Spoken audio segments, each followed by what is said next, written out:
ಆಡಿಸಿ ನೋಡು ಬೀಳಿಸಿ ನೋಡು ಉರುಳಿ ಹೋಗದು, ಏನೇ ಬರಲಿ ಯಾರಿಗೂ ಸೋತು ತಲೆಯ ಬಾಗದು.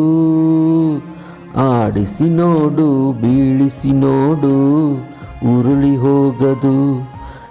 ನಮಸ್ಕಾರ ವೀಕ್ಷಕರೇ, ನೀವು ನೋಡ್ತಿದ್ದೀರಾ CKT Kannada tutorial YouTube channel. 5ನೇ ತರಗತಿಯ ಪೂರಕ ಪಾಠ ಮೆಚ್ಚಿನ ಗೊಂಬೆ. ಈ ಪಾಠದ ಪ್ರಶ್ನೋತ್ತರಗಳನ್ನು ಇವತ್ತಿನ ಅವಧಿಯಲ್ಲಿ ಚರ್ಚೆ ಮಾಡೋಣ. ಗೊಂಬೆ ಎಂದರೆ ಮಕ್ಕಳಿಗೆ ಬಲು ಪ್ರೀತಿ, ಚಿಕ್ಕ ಮಕ್ಕಳಿಗೆ ಪ್ರಮುಖ ಆಸ್ತಿ.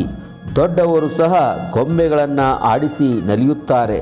ಹಠ ಮಾಡಿ ಅಳುತ್ತಿದ್ದ ಮಕ್ಕಳಿಗೆ ಗೊಂಬೆ ಕೊಟ್ಟರೆ ಸಾಕು, ಗಪ್ಚುಪ್. ಗೊಂಬೆಗಳು ಮಕ್ಕಳ ಕೈಯಲ್ಲಿ ಮಕ್ಕಳಾಗಿ ಬಿಡುತ್ತವೆ. ಹಾಗಾದರೆ ಈ ಪಾಠದ ಪ್ರಶ್ನೋತ್ತರಗಳನ್ನು ನೋಡೋಣ. 5ನೇ ತರಗತಿಯ ಪೂರಕ ಪಾಠ ಮೆಚ್ಚಿನ ಗೊಂಬೆ. ಈ ಪಾಠವನ್ನು ಸಮಿತಿಯವರು ರಚನೆ ಮಾಡಿದ್ದಾರೆ.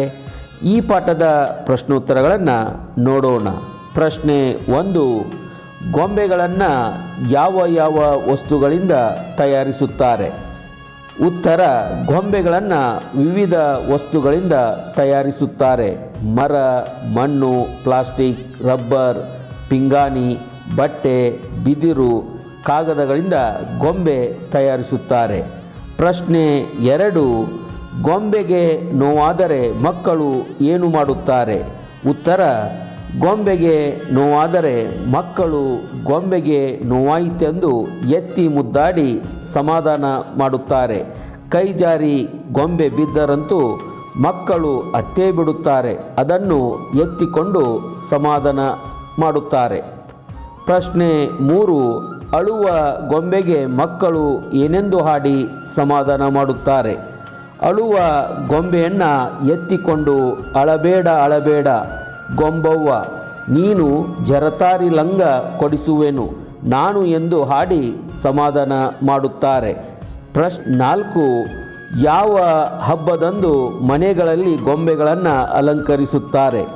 ನಮ್ಮ ನಾಡ ಹಬ್ಬ ದಸರಾದಲ್ಲಿ ಮನೆಗಳಲ್ಲಿ ಗೊಂಬೆಗಳನ್ನು ಅಲಂಕರಿಸುತ್ತಾರೆ. ಅಲಂಕರಿಸಿದ ನೂರಾರು ಗೊಂಬೆಗಳನ್ನು ನೋಡುವುದೇ ಒಂದು ಹಬ್ಬ.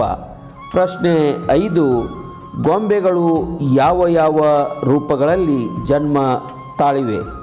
ಗೊಂಬೆಗಳು ವಿವಿಧ ರೀತಿಯಲ್ಲಿ ರೂಪ ತಾಳಿವೆ.